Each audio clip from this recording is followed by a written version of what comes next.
Բարև հարգելի հայրենակիցներ, ուղիղ եթերում Նոյան Տապանն է Երևանից, հիշեցնեմ, որ ուղիղ եթերի ընթացքում կարող եք զանգարել ամերիկյան 818-532-531 և հայաստանյան 060 351131 հեռախոսահամարներով հարցեր ուղղել մեր տաղավարում գտնվող հյուրին, ինչպես նաև Նոյան Տապանի ուղիղ եթերներին կարող եք հետևել Նոյան Տապանի Patreon-ում, QR կոդը ձեր էկրաններին է։ Այսօր տաղավարում հյուրընկալել եմ գնդապետ քաղաքական գիտությունների թեկնածու, ռազմաքաղաքական գործիչ Ալեքսան Մինասյանին։ Բարև ձեզ, պարոն Մինասյան, շնորհակալ եմ Նոյան Տապանի հրավերն ընդունելու համար։ Բարև ձեզ։ Հաստատ համոզված եմ, պարոն Մինասյան, որ հետևում եք Իրան-Իսրայել այս հակամարտությունը այս օրերի ընթացքում ինչ է տեղի ունենում, որոշակի կունենաք վերլուծություններ, հետևություններ եւ ինչու ոչ, երևի թե մտահոգություններ նաեւ մենք այս իրավիճակում ինչին ենք պատրաստ եւ եթե մեզ վերաբերվի նման իրավիճակը, ինչ կարող ենք անել։ Այս գիշեր էլ փաստորեն Իրանի կողմից հրթիռային հարվածներ են եղել Իսրայելի ուղղությամբ, առավոտյան երկկողմ հարվածներ են եղել, թիրախավորվում են ոչ միայն ռազմական օբյեկտները, միջուկային օբյեկտները, ինչպես հայտարարում էին, նաև հիվանդանոցներն ենք տեսնում ավերված վիճակում, բնակելի թաղամասեր։ Մի խոսքով, ուր է տանելու այս պատերազմ չեմ ուզում ասել, ամեն դեպքում այս հակամարտությունը, հատկապես որ Իրանը արդեն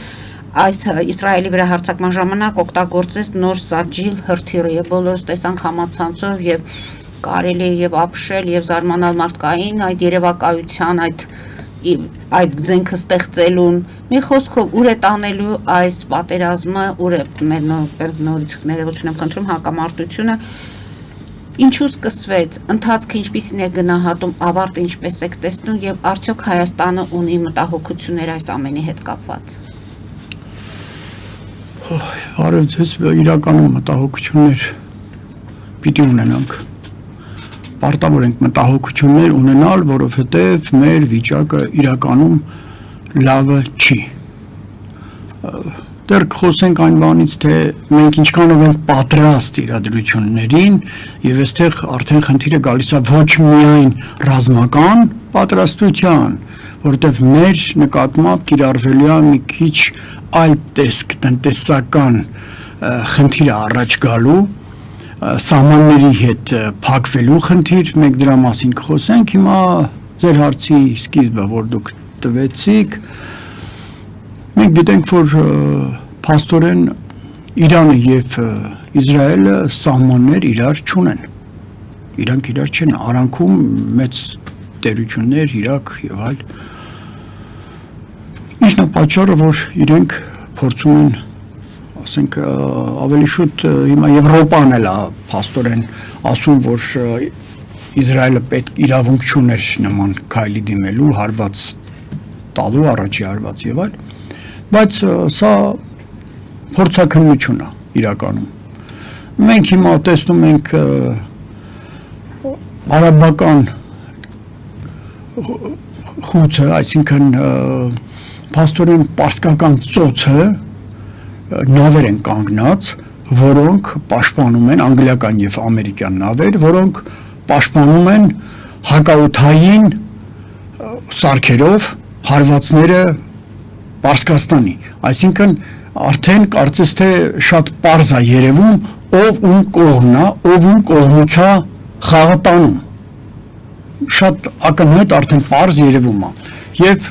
չունենալով սահմաններ, սա փորձ է արվում ստուգելու, այլ որ դուք ասում եք անգամ զարմանում եք, չէ, որ ինչ սարքեր է օգտագործվում, ինչ զենքեր է օգտագործվում, փաստորեն ստացվում այն, որ կատարվում է փորձաքննություն։ Այսինքն նոր զինատեսակների փորձարկում է սա, նոր կամ եղած։ Նոր եղած զինատեսակների պիտի ասել, որտեղ դա գաղտնիք է իրենց պետության, դա ոչ ոք չի կարող իմանալ, ինչպես նաև ես չեմ կարող իմանալ, բայց մի բանը ակնհայտ է։ Երկու կողմերն են այդ իրականացնում։ Ընդհանուր առումով երկու կողմերն էլ պակաս չեն։ Մեկը մյուսի վրա միշտ էլ իրենք դարավոր, եթե նայենք Դավիթի ժամանակահատվածը, եթե գանք անգամ Դարեհ առաջինի ժամանակահատվածը Պարսկաստանի, չէ, ասենք այդ ժամանակահատվածները, եթե վերադառնանք, միևնույնն է, իրենք իրար վրա ատամեն կրճտացնում։ Դա ակնհայտ է, փաստ է, պատմականորեն է դա արդեն քարացած գալիս է։ Բայց այստեղ նոր խաղացողներ են հայտնվել։ այդ ժամանակահատվածում Միացյալ Նահանգներ, որպեսզի այդպիսին պետությունը դեռ ստեղծված չէր, բայց իրենք նույնպես իրանց մեծատիրական մոտեցումները բնականաբար պիտի բային, ես անգամ Վաշինգտոնի, Ջեֆերսոնի հետ կապված պարզ երևում էր, որ իրենք մեծապետական, կայսերական հակումներ ունեին եւ բնական է ուժեղ երկրներին շարքից պիտի հավեին։ Էլ չեմ ասում մեր տիպի երկրները, որ պիտի միացնել իրենց կարծիքով, անգամ Ժիրինովսկին իր ելույթներում ասում էր, որ Վրաստան, Ադրբեջան, Հայաստան, դրանք գոյություն չեն ունենա ժամանակի մեջ։ Իհարկե կախված է իրենց կամքից, տվյալ պետությունների կամքից եւ հնարավորություններից։ Հիմա գանք նորից Պարսկաստանի հետ կապված խնդրին։ Պարսկաստանը գիտենք, որ նավթային ռեսուրսների 21%-ը նավթեր, հանքեր, Պարսկաստանն է։ Բնականաբար յուղոտ կտոր է։ Հա, յուղոտ կտոր է, այո, Պարսկաստանը շատ յուղոտ կտոր է աշխարհի համար, բնականաբար գերտերությունները պիտի աշխատեն, որ Պարսկաստանը իրենցը լինի։ Ես կազմավորման մեջ խնդիրը բարձրացրեցի, չէ՞ որ ասենք անգլիական եւ ամերիկյան նավատորմը հակաօդային զենքերով պաշտպանում են, չէ՞, փաստորեն Իսրայելին։ Իսրայելը ինչի հարվածեց, ինչ նպատակ ուներ, այ եթե մենք մեզ հարց տանք, ուղղակի հարց տանք։ Իրենք հայտարարում են նպատակավորներ, համարից չեք այդ նպատակի հետ։ Որն է օրինակ։ Միջուկային այդ զենքի հետ կապված ուրանի ակտիվացման նպատակավոր է դառնում տարածաշրջանում եւ աշխարհի համար։ Դրանք հեքիաթներ են, եթե մեկը ունենար ատոմային զենք, կասեի, 9 երկիր արդեն ատոմային տերություն է համարվում աշխարհում։ Եվ հիմա ինչ, հենց 10-րդը կամ 11-րդը կամ 12-րդ հայտնվող երկիրը ատոմային զենք ունեցող, ընդհակառակը, որտեղ կա ատոմային զենք, այնտեղ փաստորեն պատասխանվում է իրարից վախենալով, պատերազմները փաստորեն կանգ են առնում։ Հիմա ասել, որ պատճառը դա է, ես չեմ հավատում դրան։ Իսկ որն է էս։ Պատճառը նավթը, միակ բանը նավթը։ Նավթը 21% աշխարհի նավթամթերքի 21%-ը պատկանում է Պարսկաստանին։ Դե հիմա պարզ չի, որ աչքեր պիտի լինեն նրա վրա։ Իսկ ինչ վերաբերվում է Իսրայելի հարվածը, ոչ թե դա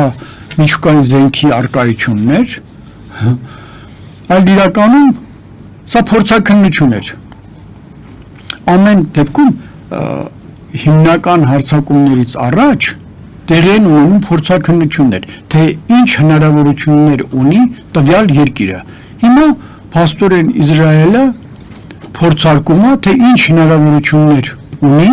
Պարսկաստանը։ Բայց սա պատերազմ համարել հնարավոր չի, որովհետև պատերազմները այն ժամանակ են, երբ արդեն զինվորները տեղափոխվում են այլ տարածք։ Այսինքն զինվորի ոտքը կպավ տվյալ պետության սահմաններից ներս, կհամարես, որ դա արդեն պատերազմական իրավիճակ է։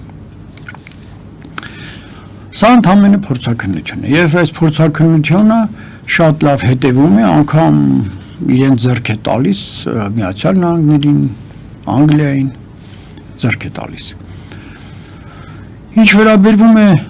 որ այո, հատուկ տիպի զենքեր են օգտագործվում, շատ տհաճ է, բայց մարդկությունը առաջ է գնում եւ միշտ արդեն ասում են, որ եղել է մեր 3-րդ կամ 4-րդ ցիվիլիզացիան է, որը աշխարհը ունեցել է։ Եվ կարող է եւ գա մի օր, որ սա նույնպես չլինի, այսինքն ատոմային զենքերի օգտագործումով վերանա 3-րդ համաշխարհայինով վերջանա նաեւ մեր տիպի ցիվիլիզացիայի վերջը։ Դուք ասում եք, որ սա փորձաքննությունը երկու կողմերն էլ այդ փորձաքննությունը անց են կացնում, այսինքն ինչ որ ավելի մեծ իրադարձություններից առաջ։ Իսկ այդ ավելի մեծ իրադարձությունը ովքեր են լինելու մասնակիցները եւ այդ ժամանակ ում ինչ է հարկավոր լինելու։ Հիմա ասում եք, որ նավթն է պատճառը։ Նավթն է պատճառը, որովհետեւ 21% կարծում եմ դա լուրջ տիպ է, քիչ չի։ Բնականաբար մասնակցելու են գերտերությունները, իհարկե այստեղ Ռուսաստանին կարող ենք հանել, որովհետև ինքը ունի իր նավթամթերքը, ինքը դրա կարիքը չունի, անգամ անհրաժեշտություն չեմ տեսնում նրա կողմից, բայց ասենք ես ավելի շատ չեմ ուզում խորանալ, ինչի Հայաստանը չճանաչեց Արցախը, որտեվ Արցախը անհրաժեշտ էր հենց Պարսկաստանի հյուսիսից հարվածներ տալու համար, որում Թավրիզի հարձակումները հենց բարձ իրանագետներն ասում են, որ բարձ երևում է, արդեն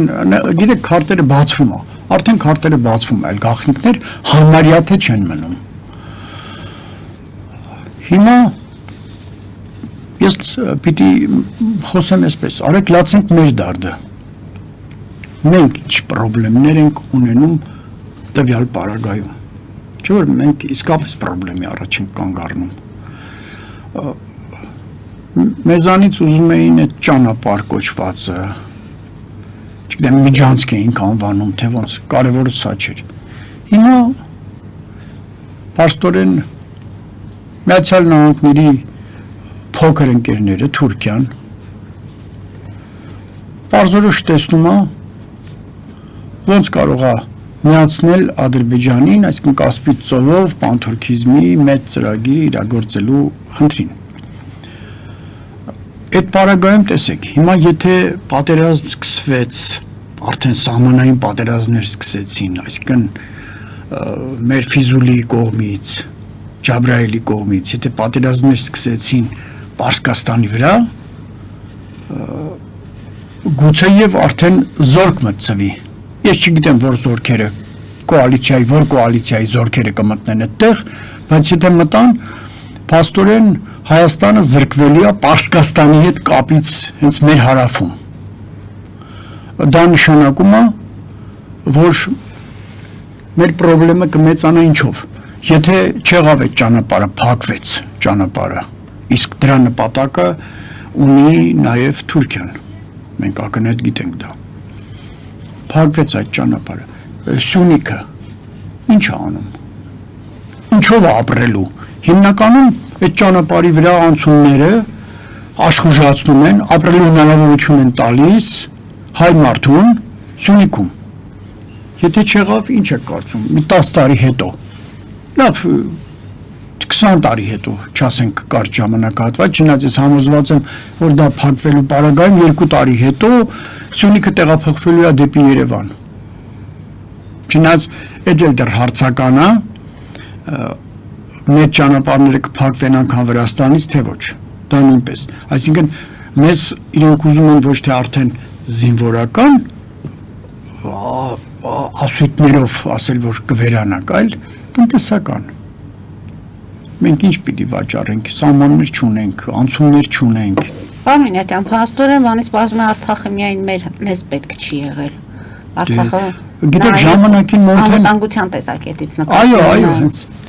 ժամանակին այդ նույն ողջավորված ինչ որ շնորհավորումներ Ադրբեջանին 44 օրյա պատերազմից հետո ինչի՞ կարծում որ բոլորը մեր բարեկամներն են։ Մենք բարեկամներ չունենք, ընդհանրապես բարեկամներ չկան, պետք է լինեն հուսալի գործընկերներ, վստահելի։ Բարեկամներ չկան, դրանք հեքիաթներ են, որ ամեն անգամ խափում են։ Գիտեք ինչ, ոնց որ դուք հույսը դնեք ձեր հարևանի վրա, առավոտ իրար հետ սրճում եք, շատ լավ հարաբերություններ եք, բայց երբ որ փորձում եք նրան ասել, որ այ քո հողատարածքից, ասենք սեփական տներ են, կամ ասենք այ 1000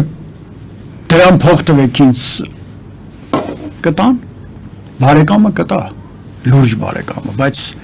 չկա այդպիսի լուրջ բարեկամություն, ես չեմ հավատում, կեղծ է ամեն ինչ, աշխարհում ամեն ինչ կեղծ է, մենք թատրոն ենք խաղում, Շեքսպիրյան խոսքերը, աշխարհը թատրոն է, մենք դերասաններ, մենք իրականում պետությունները նույնպես դերասանություն են անում, հեքիաթ է այս բոլորը, եղուն ունես, գլուխդ քորիր, կարող ես ուժեղացիր, այ սա արդեն հարցի երկրորդ լուծումն է, եւ ինչի համար ես սկզբից ասացի, որ ոչ միայն մենք կարող ենք տանուլ տալ ռազմարվեստի ոլորտում, այլ տնտեսության, որտեղ նայեք, եթե Սյունիքը ասենք թե ճանապարհ չունեցավ, այդ ճանապարհը ոչ մեկին պետք չի, այլևս հյուսիս հարավ չկա։ Ինչ անում Սյունիքի քաղաքացին, օրինակ կարելի մի հատ պարսնենք, վաճառելու տեղ չունի, վաճառվողը չկա, անցնողը չկա, իր մոտ հաց ուտողը չկա, այսինքն չկա հնարավոր Արցախի սցենարն եք տեսնում այդտեղ։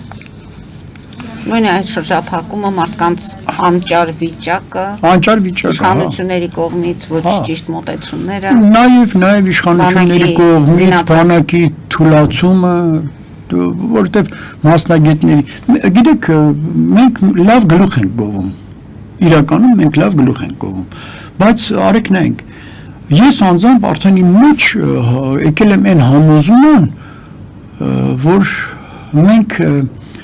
վախենում ենք, այսինքն մեր իշխանավորը վախենում է ոչ իր ընկերոջը տանել, այսինքն ինքը տանում է իր ընկերոջը, որպեսզի վստահ լինի, որ ինքը պրոբլեմներ որևէ հարցում չունենա, տանում են մասնագետ չէ, թե կարևոր չի, ուժեղացումը պետք է Հայաստանին, հայկական բանակին կամ տնտեսությանը, չէ, թող իր մարդը լինի, ով ուզում է լինի, ուզում է ասենք թե կույր լինի, բայց իր մարդը լինի, սա վախկոտության նշաններ է, մենք վախենում ենք ուժեղ մարդկանց տալ են տեղերը, որտեղ իրենք կարող են ավելի լավացնել ու ուժեղացնել մեր երկիրը, այդտեղից էր սկսում է մեր թուլացումը, այդ վախկոտությունից, որ անընդհատ քոնոնք պիտի լինեն այս ինչ տեղում, գալիս է պրոբլեմները, ես օրինակի համար այդ հարցի շուրջ շատ երկար մտածել եմ ու հստակ պարզ, ես մասնակցելու եմ նաև ընտրությունների, հստակ պարզ տեսնում եմ, ով մասնակցելու է ընտրություններին, նրանց պետք է որոշակի անգամ կես տոկոս տեղ տվեց, թող պարլամենտ չանցնի, բայց իրեն որոշակի, ասենք, պորտֆելներ ունենան։ պորտֆել պարտադիրել չի պորտֆել անգամ, եթե մեծ տոկոս է տարել, հա թող պորտֆել ունենա, եթե քիչ տոկոսներ է տարել, բայց ինքը ակտիվ է, ինքը քո ազգի, քո պետության ակտիվ ներկայացուցիչն է, եթե նրան 10 մի տեղ, թող ինքը ծաղկեցնի այդտեղ, հիմա դա կլինի, չգիտեմ, հայրենիք կուսակցություն անունը գտնեք, վերելք գտնեք, դա արդարություն, կարևոր չի, մարդկանց այդ ակտիվ կենտրոններին պետք է տեղ տալ, որպեսզի առաջընթացը ապահովի, չպետք է վախենալ նրանցից վախեցար արդեն պրոբլեմ է, միևնույն է, քո ձեռքում, որպես պետություն լծակներ լինելի է, դու չես թույլ տալու, որպեսզի նրանք փորձեն կոռուպցիայով զբաղվել, փորձեն, ասենք, միևնույն է, պետությունը քո ձեռքում է, Հակապետական ինչ-որ որոշումներ կայացնել, պետական քայլ անեն, դու ձեռքիդ ունես համապատասխան լծակներ, վերահսկողություն, իհարկե, վերահսկողությունը ամբողջապես քո ձեռքն է, էլ չեմ ասում, որ անգամ խորքային կարող ես մուտք գործել ազգային անվտանգության միջոցով հասկանալ իրենց տրամադրվածությունը պետության նկատմամբ, եթե դա վնասում է պետությանը։ Եվ հեչ կապ չունի, թե ինքը որ թևնա բռնել, արևմտամետ, թե ասենք ռուսամետ, թե մի խոսքով դա էլ կապ չունի։ Դու պիտի որպես երկրի տեր նայես նեյտրալ ամեն ինչին։ Նայես ճկուն քաղաքականությամբ։ Ճկունություն պիտի ցույց տաս։ Եթե չկա այդ ճկունությունը, չկա եւ պետություն։ Դա բերելու է ինքնազսպման, ինքնասահմանափակման, հնարավորությունների կործանման։ Այդպես մենք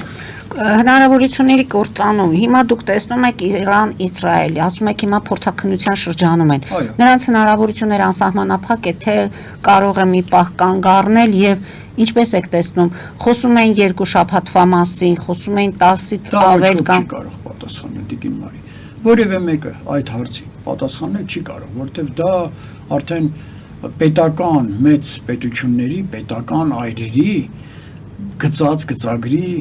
Այսինքն եթե երկու պետությունները որոշեն դադարեցնել այս ամենը եւ նստել բանակցությունների, դա իրենց կամքով չի լինելու։ Նրանց ամեն դեպքում պետք է երրորդ կողմի միջամտությունը, թե Չէ, հեչ պարտադիր չի, հենց երրորդ կողմը այդտեղ կապ չունի, հենց իրենց մասին է խոսքը, իրենք պիտի կարողանան դա զսպել, իրենք պիտի կարողանան ցանկանալ, որ դա չլինի, բայց ցանկությունը ուրիշ է, կապահանջն է, ինչի համար սկսվում է։ եւ երկու կողմն էլ խոսում Ես են, որ արդեն ասեմ, մինչեւ վերջ նախտե հիմք պետք է է հանդիսանում։ Ի կարող են խոսալ, ամեն ինչ կարող ես խոսալ, խոսա։ Ասում եմ, ասա էլի։ Ասելով ոչինչ չի լինում, միևնույն է, քամին փչում է, խոսակցությունը գնում է։ Դրա համար Իսկ տեսնում եք, թե որ կողմն է այսօր ավելի առավելություններ ունեցողը։ Առավելություն Որպես զինվորական եմ այդ հարցը։ Դրա առավելությունները բնականաբար Իսրայելի կողմն է, որովհետև այսպես թե այնպես մեջքին կանգնած է Անգլիա, մեջքին կանգնած է Միացյալ Նահանգներ եւ վերջին հաշվով ամենաշահագրգռված երկրները դրանք են։ Այդ միությունը պիտի բանանի։ Իսկ ինչ վերաբերվում է Թուրքիային, որը նույնպես համարվում է փաստորեն նատոյական, օրինակ սպասի իր պահին, նրանք շատ խելոք են ու խիտրի։ Հենց ասած աղվեսավ որս են անելու իրենք պահը գտնելով էլի։ Դրա համար մենք հույսներս պետք է դնենք միայն եւ միայն մեր վրա։ Մեր տնտեսության, բանակի, գյուղատնտեսության ուժեղացման, որտեվ արդեն պարզ է դառնում, որ կարող է այդ ճանապարհը նույնպես փակվել մեր համար, այսինքն հյուսիս-հարավը դա հիմք կարող է չհանդիսանալ լավ ապրելու մեր համար։ Պարոն Մինասյան, դուրս գանք կարճատև գովազդային դադարի, որից հետո կշարունակենք մեր զրույցը։ Հարգելի հայրենակիցներ, հետևեք քիչ անց կվերադառնանք տաղավար եւ կշարունակենք։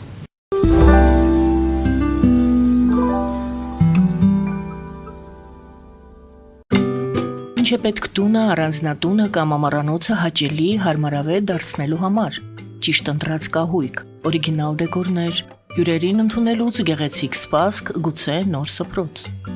60-ից ավելի ճանաչված եվրոպական բրենդների ինքնատիպ, չկրկնվող եւ մատչելի ընտրանին Fortuna Home and Country House խանութ սրահում։ Նորավոճ սպասք եւ կահույք հորեկա բնագավառի համար, տեքստիլ, տնտեսական ապրանքներ, ամեն ինչ գեղեցիկ կյանքի համար։ Ընտրեք այն, ինչ վաղուց փնտրում էիք Fortuna Home and Country House-ում, ձեզ համար եւ որպես նվեր ձեր մտերիմների համար։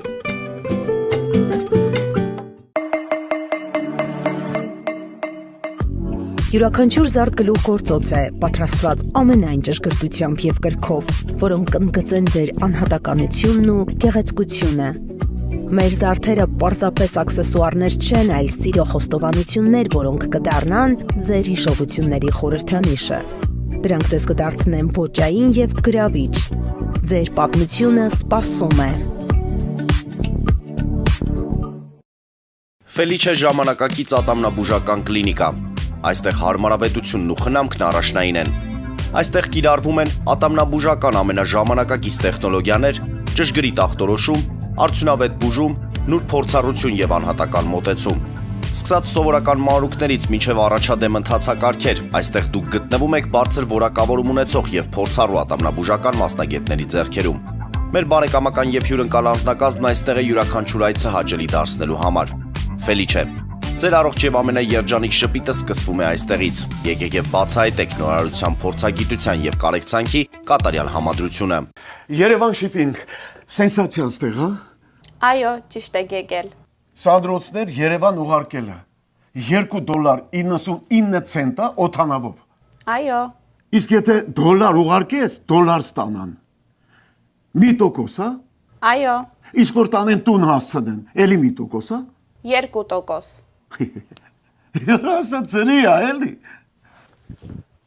Ժողովուրդ սենսացիա, ծրի է։ Նորթ Հոլիվուդ Գլենդել։ Jackpot հագուստի վաճառակենտրոնը վերաբացվել է Թահանգա քաղաքում։ Նոր տեսականի, նոր արժեքներով ու նոր զեղչերով։ Եվրոպական հագուստ եւ կոշկեղեն կանանց, տղամարդկանց եւ երեխաների համար։ Օծանելիք, ճամպրուկներ, պայուսակներ, գիշերանոցներ, գոտիներ եւ դրամապանակներ։ Մեծ ապրանքատեսականի, մեծ զեղչերով։ Համեցեք Jackpot Թահանգայում։ Հասցեն 7057 Foothill Boulevard։ Հեռախոս 818 813 2252։ Jackpot։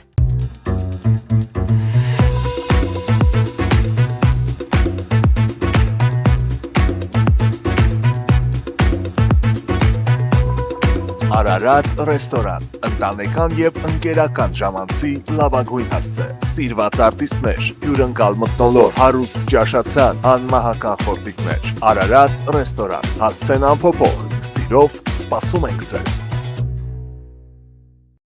Լավագույն պաղպաղակ, բնական, համեղ եւ մատչելի գներով պաղպաղակը կարող եք ձեռք բերել բոլոր հայկական խանութներում։ Պահանջեք հայկական պաղպաղակ, Թամարա պաղպաղակ։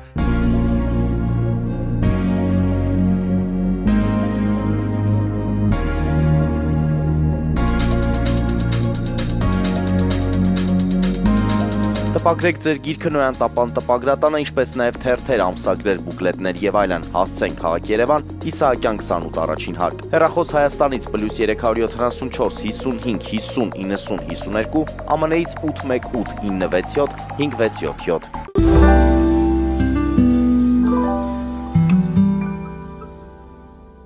Հարգելի հայրենակիցներ, Նոյան տապանը կրկին եթերում է։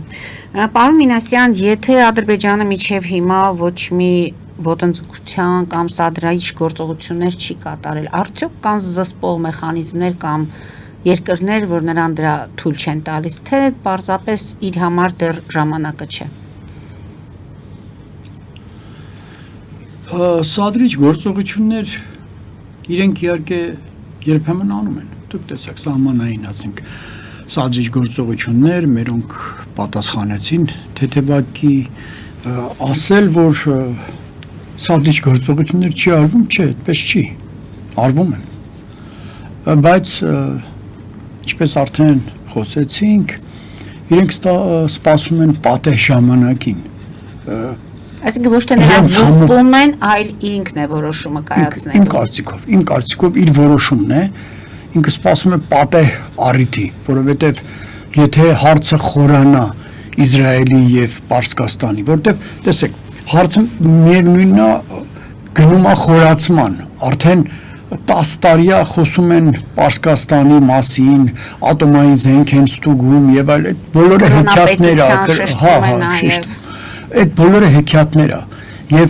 Իսրայելը ինքնագլուխ, ինքը ընդամենը 9 միլիոն 700,000 բնակչություն ունի։ Իր տարածքը այսօրվա դրությամբ 22.3 է։ Ինքը ստեղծվեց փաստորեն 14,000-ով, հիմա դարձավ 20, այդ Գազայի սեկտորից վերցրեց, հիմա 22.3, մեզանից էլ փոքր է։ Ինչ եք կարծում, այսօրվա զինամթերքի, սա արդեն հայրենական պատերազմի ժամանակ չի, սա երկրորդ համաշխարհայինը չի է։ Այստեղ զենքերը տեսնում եք, իրար սահման չունեցող պետություններ իրար հետ բախվում են ու վնասներ են տալիս իրար, ժամանակները փոխվել են եւ այդ փոքր տարածք ունեցող, ել չեմ ասում Պարսկաստանը 1,640,000 քառակուսի կիլոմետր, հիմա ինչ է նշանակում, նա սահման ունի, չէ, տերիտորիալ որ նայենք, հնարավորություն ունի անգամ ատոմային զենքի հարվածից շատ չվնասվելու, որտեղ տարածքը մեծ է, իսկ Իսրայելը փոքր բան է, այսքան բան է, Հայաստանից փոքր, պատկերացնում եք դուք ինչ պրոբլեմներ կունենա Իսրայելը, հետևաբար դա նշանակում է, որ Իսրայելին մեջքին լրջագույնս խոստումներ են տվել ու այսօր արդեն ցույց են տալիս, չէ, պարսկական ծոցում, այո, պարս արդեն ցույց են տալիս, հայտարարում են, որ օգնելու են ու արդեն անում են հոգևոր առաջնորդի նույնիսկ գտնելու վայրը, տեղը, սպանությունը։ Ահա, նա լավ է դուք էլ գիտեք, այդ բոլորը այսինքն ամեն ինչ պարզ երևում է։ Հիմա Ադրբեջանը սպասում է, որովհետև ավելի խորը պահեր են գալու, որովհետև իսկ Թուրքիան էլ բնականաբար ինքը նույնպես իր ժամին է։ Դու Թուրքիան, որ մեկ ասենք լավանում է հարաբերություն Իսրայելի հետ, երբեմն վատանում է, դուք այդ բոլորը թողեք մի կողմ։ Մեր այս վերջի պատերազմի չասենք այդ ընդհարման ժամանակ 67% զենքերի զինամթերք ավելի շուտ եղել է Իսրայելից, Ադրբեջանի 67%, այդ լուրջ թվեր են դրանք, այտենց հանակ մասխարա չի, էլի։ Հիմա իրենք պիտի սպասեն, ինքը ինչի համար հիմա քիթը մտցնի, կարակ ասեք, ինքը դեռ այդքան ուժեղ չի, ինքը զենք զինամթերք դեռ գնում է, գիտեք, որ նորից ինքնաթիռներ գնեց 40 հատ, ինչի համար ինքը շտապի, ինքը տեսեք 30 տարի համբերում էր,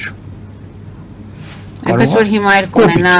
համբերություն եւ կսպասի հարմար պահի։ Այստեղ հարցը մերն է, մենք ինչ ենք անում, մեզ այդ ստանդարտ բանակը, սովորական բանակը մեզ ձեռք չի տալի, պիտի ասում եմ չպետք է վախենալ հատուկ մարդկանցից, որոնք պաշտոններ կունենան եւ կստեղծեն նմանատիպ բանակ, բանակ, որը վիճակի է մեզ պաշտպանելու, անգամ մենք արդիական զենքեր երբեք չենք ունենա, մենք այդքան հարուստ չենք, մենք այդքան զինամթերք էլ չենք ունենա, որ այդքան Հիմա կարծես թե բերելու խնդիր էլ կունենանք տեղափոխման հետ։ Տեղափոխման խնդիր էլ կունենաս, բայց միևնույնն է, դու պիտի ուժեղանաս։ Պարոն Մինասյան, զանգեր շատ ունենք, փորձենք լսել մեր հեռուստադիտողին։ Լսում ենք ձեզ, դուք եթերում եք։ Լսում ենք։ Դուք եթերում եք։ Հարգելի հեռուստադիտողներ, իջեցրեք հեռուստացույցի ձայնը եւ մեզ հետ խոսեք բացառապես հեռախոսով, որ կարողանանք ձեզ լսել եւ պատասխանել ձեր հարցերին։ Հիմա նորից լավ մեկ զանգել ունենք, զանգերը շատ են։ Լսում ենք ձեզ, դուք եթերում եք։ Լսում ենք։ Hello. Լսում ենք։ Դուք Okay, yes, մի հատ հարց ունեմ։ լսում ենք ձեզ։ Okay, yes, մի հատ հարց ունեմ մեր ուրին։ Այսօր Էրդողանը հայտարարեց։ Լսում ենք։ Okay, այսօր Էրդողանը հայտարարեց, որ Նեթանյահուն ինքը չափերը անցել է եւ անցել է որ Հիտլերից անցել է ինքը շատ բաց կազմակերպել է դեպի Իրանի հանդեպ, բայց այսօր ռուսները եւ Չինաստանը եւ այսօր Հնդկաստանը շատ բաց արձագանք տվեցին, որ այս Իսրայելը ինչ է անում դեպի ամբողջ աշխարհի դիմաց։ Ես ուզում եմ մեր ուրի կարծիքի իմանալ։ Ընդ որում Էրդողանը հայտարարել է, որ տարածաշրջանի բոլոր երկրները, այդ թվում նաև Իրանը, պետք է դասեր քաղեն տեղի ունեցողից։ Այդ դասերը միայն այլ երկրներին են հարևան տարածաշրջանի վերաբերում, թե նաև Թուրքիային։ Հիմա անդրադառնանք մեր հեռուստադիտողի հարցին։ Աշխարհը կարծես թե քննադատում է։ Աշխարհը բնականաբար պիտի քննադատեր, ինչ վերաբերվում է Չինաստանի, որտեղ ասում եմ, խաղը շատ ավելի մեծ է ու արդեն պարզ երևում է, որ սա կոալիցիոն արդեն Իսրայել, Անգլիա, Միացյալ Նահանգներ, Թուրքիա այդ կոալիցիան է աշխատում։ Մեծերն եմ ասում։ Դե էլ չեմ խոսում մի քիչ հեռու գտնվող պետությունների մասին, Պակիստան, դրանց մասին ես այլևս չեմ ուզում վերադառնամ այդ հարցին, որտեղ մենք դրա մասին երևի հետո կխոսենք մանրամասներով, ռազմական հնարավորություններով, դասեր քաղել ինքը լավ վիճակում է հայտնվել այսօր, որովհետև ասում եմ, այս խաղից, քանի որ այդ հատվածները, հյուսիսային հատվածները Պարսկաստանի անհրաժեշտություն ունի Միացյալ Նահանգները, Անգլիան, Իսրայելը, ինքը օգտվելու է։ Թուրքիան։ Այո, Թուրքիան օգտվելու է։ Եվ մեր հյուսիս-հարավ ճանապարհը, ինչպես ասացի արդեն, փակվելու է։ Փակվելու պարագայում մենք խնդրեմ ենք ունենալու, արդեն դա էլ եմ ասել, կարծես թե չորանալու ենք, որովհետև եթե ճանապարհ չկա, այդտեղի ժողովուրդը ինչ է անելու, անհասկանալի է։ Սյունիքի մասին է խոսքը։ Սյունիքի մասին է խոսքս։ Ինքը դասեր քաղել նկատի ունի, որ այդ իր Պարսկաստանի հյուսիսային հատվածը, որտեղ կան բավականին այլազգիներ, այսինքն մոնոէթնիկ չի այդտեղ այդ հատվածները, կորստի մասին ինքը դա նկատի ունի, վախեցնում է ավելի շուտ, ինքը վախեցնում է Պարսկաստանին, որ դու մոնոէթնիկ չես ու հնարավոր եւ այդ խնդիրները ծագեն քո առաջ, որը եւ կծագի միջելուց ինքը տենց պատահական չի ասում այդ բոլորը, դրա մեջ կան խորը արմատներ։ Լսենք մյուս հեռուստադիտողին։ Լսում ենք ձեզ, դուք եթերում եք։ Բարև ձեզ Տիկին Պետրոսյան, բարև ձեզ Գնդապետ Մինասյան, ողջունում ձեզ հրավեր կրենդելից, պարոն Մինասյան, որպեսզի ապատեգատություն չտարածվի մեր հայրենակիցների մոտ մի բան պարզապես նշենք, որ G7 կազմակերպությունը սատարել է Իսրայելին անվերապահորեն 3 դա լուրերում է տարածված, այդ թվում մեր բարեկամ Ֆրանսիան, այդ թվում Գերմանիան, որտեղ նրանք հասկանում են մեկ բան, որը մենք էլ պետք է հասկանանք, որ ավտորիտար միջուկային Իրանը սպառնալիք է բոլորի համար։ Հիշենք մեր պատմությունը, Իրանը, եթե մենք ստորու կդառնանք Իրանի, դա կլինի միջուկային Իրանի դեպքում։ Եվ նաև եթե մենք բարեկամներ չունենայինք, դա էլ նշենք, Սյունիքը հիմա մեր չէր լինի։ Հիշենք, որ 22 թվականի մինչև մենք կորցնում ենք ջերմուկը, իսկ երբ եկան եվրոդիտորդները եւ Եվրոպան եւ Արևմուտքը կանգնեցին մեր թիկունքին, այլևս չեն եղել ոչ մի ներխուժումներ։ Սյունիք, բայց իմ հարցը ձեզ կապված է դասերի հետ։ Ինչ դասեր մենք քաղենք այս Իսրայելից։ Տեսեք, Իսրայելը փաստորեն տեսանք, Տիկին Պետրոսյանը նշեց, զենքերը վերացրեց Իրանի ղեկավարության մեծ մասը։ Մեր հանդեպ Իսրայելը ունի մեկ տարբերություն։ Նա ունի դաշնակից հզոր, Միացյալ Նահանգները, եւ արևմուտքը կանգնած նրան կողքին։ Եթե իմ հարցը այսպեսին է, եթե Իսրայելը կարող է ունենալ հզոր դաշնակից Միացյալ Նահանգներ եւ Եվրոպան էլ նրա հետ, եւ դա կարող է այնքան հզորացնել, որ նա խեղճացնի Իրանին, ինչու մենք էլ չենք կարող ունենալ հզոր դաշնակից իդեմս ԱՄՆ-ի եւ Արևմուտքի, որոնք ասում եմ արդեն պաշտպանում են Սյունիքը եւ դառնալ հզոր եւ պաշտպանել մեր սահմանները։ Շնորհակալություն։ Մենք էլ ենք շնորհակալ զանգի համար։ Ճիշտն ասած, Միացյալ Նահանգները եւ Եվրոպան որպես դաշնակից մենք նրանց այդպես պետք էլ չենք հատուկ։ Միտեղ կա 44 օրյա պատերազմի ժամանակ դուք հայտարարեցիք, որ հիմա աշխարհի դեմքը կերևա, թե ով մեզ ձեռք կմեկնի։ Այո, եւ ով մեկնեց։ Եվ ով մեկնեց։ Գիտեք, ասելով ոչ մի բան դուրս չի գալիս։ 44 օրյա պատերազմին կոնկրետ, երբ որ մենք տարածքներ հանձնեցինք, ով ձեռք մեկնեց։ Դուք ասիք ջերմուկի վրա Դե ձեռք չմեկնելու ջերմուկի վրա նորից ոտնձգություններ եղան։ Մեր տղաները նորից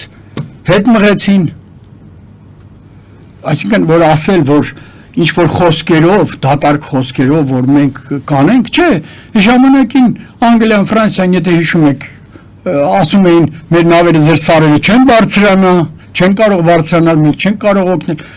հույս դնել որևէ մեկի վրա չի կարելի։ Իսկ ինչպես է, որ Իսրայելը հույս է դնում, պարոն Մինասյան։ Այս հարցը շատ լուրջ հարց է, սա շատ ցավոտ հարց է մեր համար։ Մենք էլ ունենք փաստորեն գործընկերներ, ունենք դաշնակիցներ, բայց վերջում մնացինք մենակ։ Նայեք, մենք անընդհատ պատմության մեջ, ես չեմ ուզում ասել, որ դեսպանի հետ եմ այդպես լուրջ խոսակցություն ունեցել, պետք չի այսօր, ասեց մենք հայրիդ, ինչպես հավատանք, դուք դարերի ընթացքում չունեցաք ոչ մի ընկեր, դուք ունեցաք տերեր, արաբներ, ասորիներ, պարսիկներ, հետո ռուսներ, թուրքեր, հետո ռուսներ, հիմա Եվրոպա ենք թեքվում կամ Միացյալ Նահանգներ, մենք անկայուն քաղաքականություն ենք տանում, ցավա դա, բայց փաստ է, եւ այսինքն տերեր ենք փնտրում եւ ոչ թե ընկեր, երբ որ դուք ասում եք կային դաշնակիցներ, այո, կային դաշնակիցներ, մենք արդյոք հստակ կանգնեցինք այդ դաշնակիցների կողքին։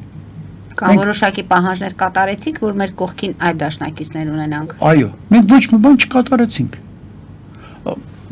Գիտեք, ես չեմ ուզում շատ մանրուքների մեջ խորանալ, Ողորմածիկ Վազգեն Սարգսյանը, երբ որ վերադարձավ Միացյալ Նահանգներից, մենք իր հետ առանձնազրույց ունեցանք առանձին եւ ես չեմ ուզում հիմա մի խոսքով բաց չեմ անելու խոսակցություններ, բայց մի բանը ակնհայտ փաստ է, մենք մեզ պահում ենք տեր եւ ծառա կարգավիճակում, մենք մեզ չենք պահում ընկեր, մենք չգտնելով նոր ընկերներ, այդ դուք հարցը տվեցիք, որ ինչի Իսրայելի պես մենք չենք ունենում բարեկամներ Եվրոպայում, չէ, Միացյալ Նահանգները, նոր հեռուստադիտողի հարցն է, հենց հեռուստադիտողին եմ դիմում, էլի, հարց տվեց հեռուստադիտողը, գիտեք, իսկ դուք, ես անձամբ ինձ հարց եմ տալիս, մենք ինչ անհրաժեշտություն ենք իրենց համար։ Միակ բանը, որ անհրաժեշտություն ենք, դա նա էր, որ պանթուրքիզմի մեծ ծրագիրը, որին համամիտ չի նաև Միացյալ Նահանգները, Եվրոպան, Չինաստանը, Ռուսաստանը ոչ մեկը համամիտ չի այդ մտքին, որ Թուրքիան է Դաշճանի Պարսկաստանը ուժեղանա, մանավանդ գիտենք, որ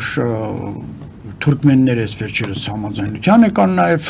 թուրքալեզու ժողովուրդները միանում են իրար, դա այդ բոլորը հասկանալի է, բայց մենք մեր դիրքորոշումը անում ենք հստակ, մենք ոչ մի դիրքորոշում չենք անում, կիսատ պրատության մեջ ենք մենք։ Այսինքն եթե մենակ ենք, դա մեր շնորհքն է, դա մեր խելքից է։ Այո,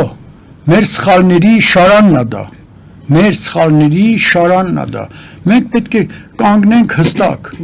հստակ ու հստակորեն կարողանանք ընկեր դառնալ, թեկուզ փոքր քանակությամբ ընկեր, պարտադիր չի, որ դու լինես հզոր ինչքան ասենք Թուրքիանը կամ Պարսկաստանը կամ Ռուսաստանը, հեչ պարտադիր չի, բայց դու էլ ես չէ խաղացող,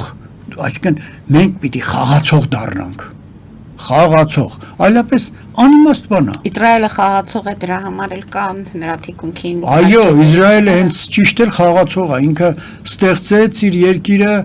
արդեն ասեցինք դրա մասին, ինքը մեծացավ, հիմա արդեն 22.3 քառակուսի հազար կիլոմետր, դե գիտեք ինչ, պահվածքից է, մարդկային պահվածքը տեղափոխվում է պետական պահվածքին, նմանատիպ երևույթ է, ոչ մի տարբերություն չկա, վերջին հաշվի առեք, որ պետությունները նույնպես ղեկավարում են մարդիկ։ Արգելի հայրենակիցներ, նորանտապանը կրկին եթերում է, ասեմ, որ զանգերը շատ են, փորձենք մի զանգել պատասխանել, որից հետո ես կուղեմ իմ հարցը։ Լսում ենք ձեզ, դուք եթերում եք։ Լսում ենք ձեզ։ Ցավոք, չեմ կարողանում այս զանգը վերցնել, չի լսվում։ Պարոն Մինասյան, մենք խոսում ենք գործընկերների մասին, խոսում ենք իշխանության հնարավորությունների, լծակների, որոնք պետք է օգտագործեն, եկեք խոստանանք եւ ասենք, որ Իսրայել, լավ, ես իմ հարցը պահում եմ, հիմա զանգի լսենք։ Լսում ենք ձեզ, դուք եթերում եք։ Բարի երեկո, Մարի ջան, ողջունում եմ ձեզ, պարոն Մինասյան։ Մարի ջան, թուրքը տաս այդ հարցին ես պատասխանեմ, ինչու է Ամերիկան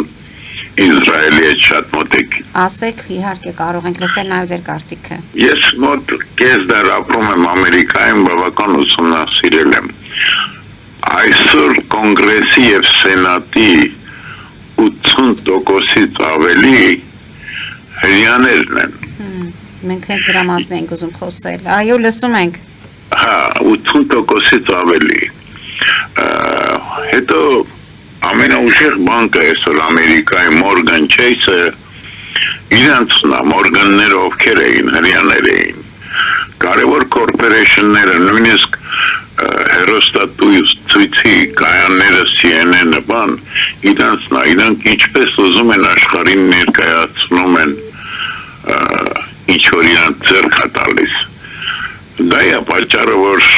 Ամերիկան ուրիշ երբ չունի, նույնիսկ Ֆեդերալ Ռեզերվը, ստակ մարքեթը իրանք են իջվում,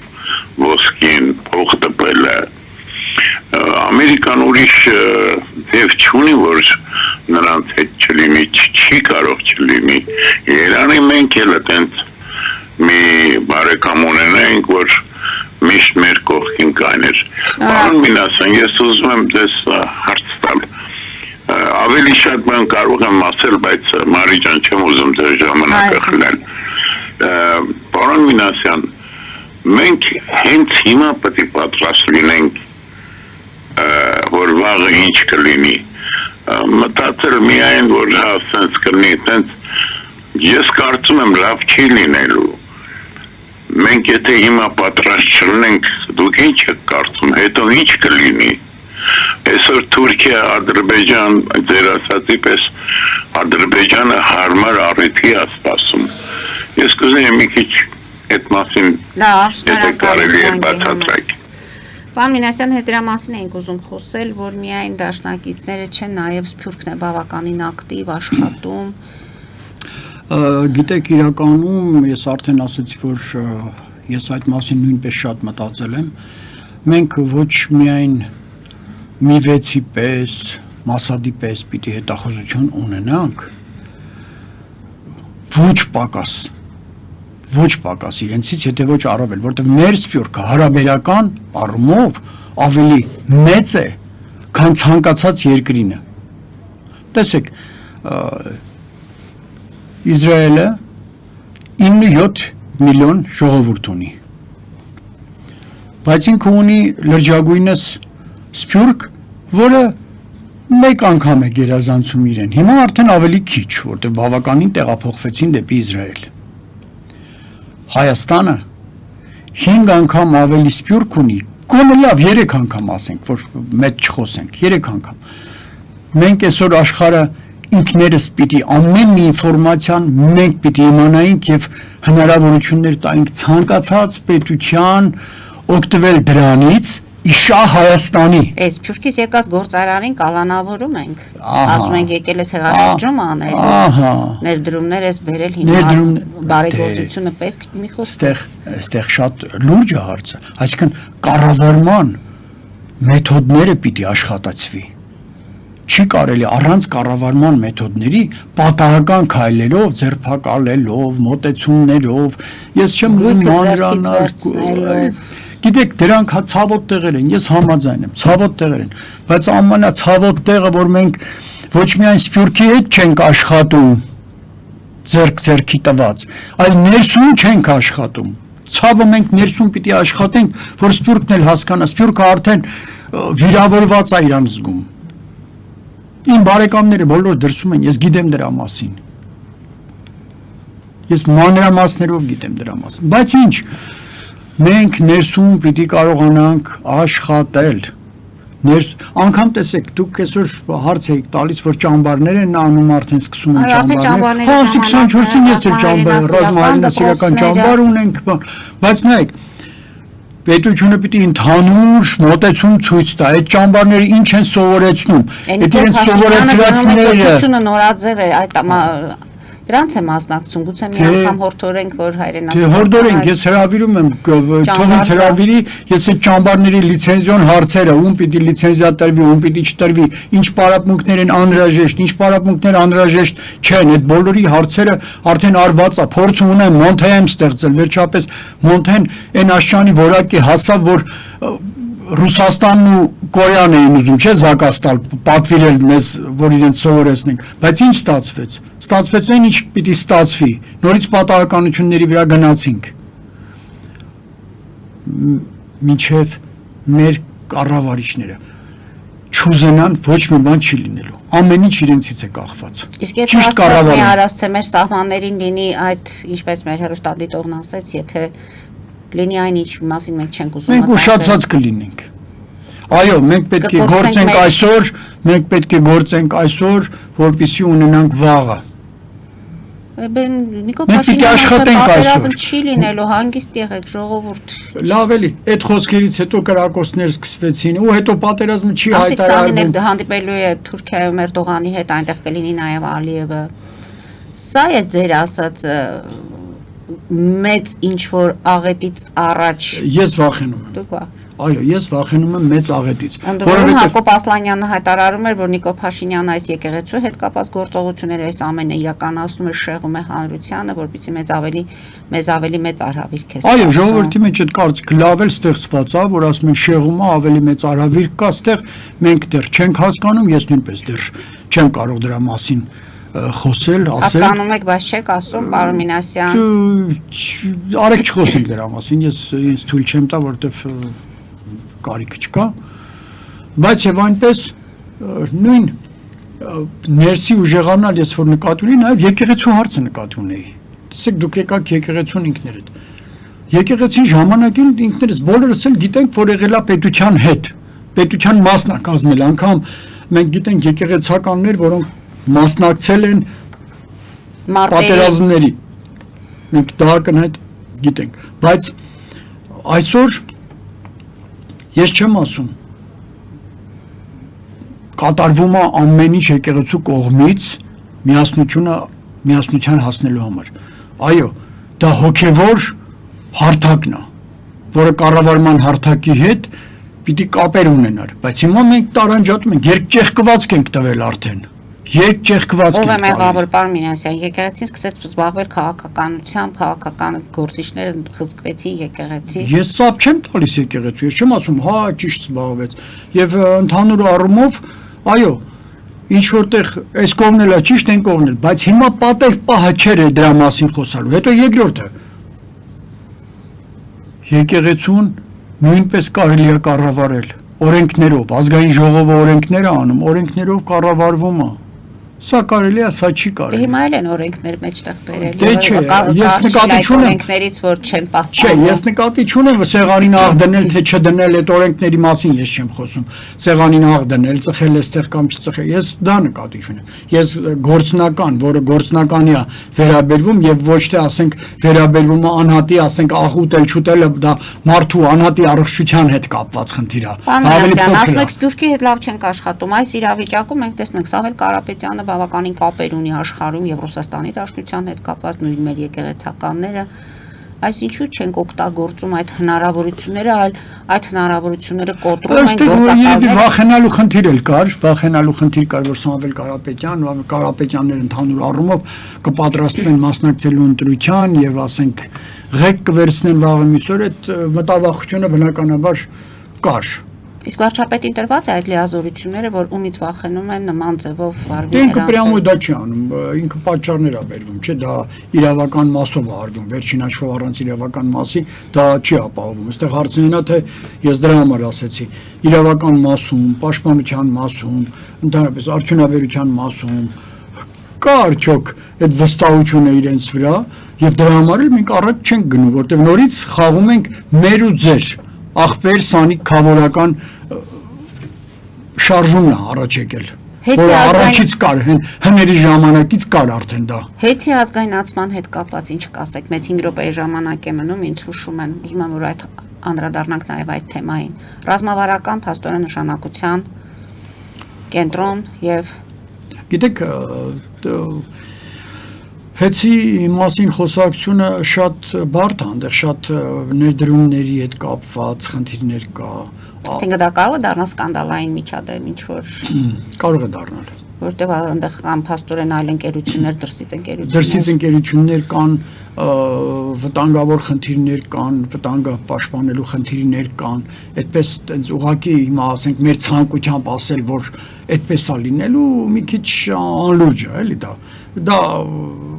պետությունը ինքը ավելի մանրամասն գիտի, բայց եթե ուժեղացանք, բնականաբար ազգայնացումը իհարկե տեղին կլինի, որովհետև ամեն պետություն իր ներսում պիտի ունենա։ Մեր ջուրը երկաթգիծ է, արդյոք եթե սա ստացվի նորմալ անել եւ առանց ինչ որ խմորումների, պետք է նաեւ դրանց մասին մտածել, պարոն Մինասյան։ Ոչ միայն դրանց մասին պիտի մտածել, այլ նաեւ այդ ջուրը ասեցիք, ջուրը հիմա տեսեք, Սևանի ջուրը փաստորեն մեծ ամասամբ 80%-ով չօգտագործվող, գնում է Արաքս, այդտեղից մեր ձեռքը չի արդեն, իսկ այն պարագայում, որ շատ լավ ծրագրեր կային, օրինակի համար ասենք, չեմ ասում Ախորյան ջրամբարի չափ, բայց Եղվարդի ջրամբարը, որը մարդիկ ուզում էին ներդրումներ անել դեռ ժամանակին, եւ հնարավորություններ էր տալու շրջակա ոչ միայն Եղվարդը, շրջակա լրիվ այդ գյուղերը, աշտարակ, անգամ, ասենք, տուրիստական կենտրոն սարքել ու ջրտի հողեր ավելացնել, որտեվ շատ տեղերում հողերը ջրտի չեն մեր մոտ, մենք չենք օգտագործում ռեալ։ Մենք մտածենք այս հարցերի շուրջը նույնպես, այո, ջուրը շատ կարևորագույն դերակատարություն ունի, որտեվ շատ դիֆիցիտ է ու շատերին թվում է, որ ասում են տոկոսային հարաբերությամբ խմելու ջուրը Հայաստանում շատ է եւ այլ, շատ է, բայց օգտագործման ձևերը, ասենք, որտեղից ինչ հնարավորություններ, դա դեռ լուրջ քննարկման ժամանակ էր, դեռ ժամանակին Վլադիմիր Մովսիսյանը եւ այս վերջերս ուզում էի անգամ հանդիպել մարդկանց հետ, որոնք իսկապես մասնագետներ են, օրինակ ասենք Գուրգեն Եղիազարյան կա, որը ասում են, ես ինչքան հետաքրքրվել եմ, ես հիմա կոնտակտ եմ ման գալիս իր հետ հանդիպելու, որտեվ ես նույնպես պարտավոր եմ հասկանալու ինչ հնարավորություններ ունի ջրային ռեսուրսներում Հայաստանը եւ ինչ անելիքներ ունենք մենք ազգովին, միայն պետք չի այսօր առաջ ընկնել, ասենք, հեցի մասին խոսալ, ազգայնացնելու, այն պարագայում մենք որ ունենք նույնպես շատ ավելի անելիքներ ու ոչ կարևոր, մանավանդ մենք այդ ապահովության, ատոմային էներգիայի հետ զարգացման հետ կապված Այսինքն հապճեպ որոշումները Հապճեպ որոշումներ մեզ Պարոն վնասում Մինասյան, են։ եւ այսպեսի մի հարց, խոսում ենք նայ Սամվել Կարապետյանի մասին, բարեգործ, որը կառուցել է այս, կառուցել է այն, մի այսպեսի հարց ունեմ ձեզ։ Արդյոք բարեգործությունը պետք է լինի այդ շինություններում, աշխատատեղի բացելուն, թե ամբողջ բարեգործությունը պետք է ուղղված լինի ռազմական արդյունաբերությանը, երկրի անվտանգությանը։ Գուցե պետք է դադարենք այդպես ինչ որ տներ կառուցել, շինություններ կամ ինչպես պետք է լինի այդ բարեգործությունը։ Նախ առաջին իմ առաջարկը լինելու է որ ազգային բանկի ստեղծումը, որովհետև հիմա բարեգործություններ մեծ թե փոքր, անգամ փոքր, հիմա տեսնում ես մարդիկ ինչ որտեղից փող են հայթայթում, արտասահմանից մի հատ սպոնսոր են կոպիտ ասած մեր բառերով ասած կպցնում ու սկսում են մեկը տնում ես 2 տարի հետո տա նրա կառուցում ինքը իր համար մինչև այդ չգիտեմ կոնֆետ չուներ երեխային տալու հիմա այդ անում դրա համար ազգային բանկ, որի գումարները գալիս է, ասենք ես ինձ ուզում են օգնել, թող օգնեն։ Օգնում են, գրանցվում է եւ այդ բանկը նաեւ ունի որոշակի ֆունկցիոնալ պարտականություններ ունենա ստուգելու, որ այդ բարեգործի գումարները ուր գնացին, ինչ եղան, ինչի վրա ծախսվեցին։ Այդտեղ եւ կխնայենք փող լվալու խնդիրը եւ տեղին օգտագործելու գումարների խնդիրը կլուծենք։ Սա իհարկե պետք է մոտենալ քաղաքագիտական մոտեցումները, որտեղ աշխարհում այդ փորձը կա, չմտածենք, որ միայն մենք գիտենք դրա մասին։ Դրա մասին դեռ հին Հռոմում կային արդեն արված գործեր։ Ձեր այսօրվա մեր հաղորդման հետ կապված ձեր ասելիքները բավականին կարևոր էին, մեր ժամանակը մոտեցավ ավարտին, կարծում եմ պարոն Մինասյան, քանի թոհուբոհի մեջ է տարածաշրջանը, մենք հնարավորություն կունենանք նորից հանդիպելու, որտեղ առջևում սպասվում է Էրդողան Ալիև եւ Նիկոլ Փաշինյան հանդիպումը Թուրքիայում եւ կարծես թե իրադարձությունները տարածաշրջանում շատ շուտ չի կանխատեսվում, որ կանգնելու են։ Ճիշտ ղեկավարման պարագայում մենք կարող ենք ձուլել եւ խաչ եւ սուր, հավատացեք, ճիշտ կառավարման պարագայում։ Շնորհակալություն եմ հայտնում ձեզ։ Այսօրվա մեր հաղորդումը ավարտում ենք հարգելի հայրենակիցներ, հետևեք զարգացումներին, մնացեք խաղաղությամբ։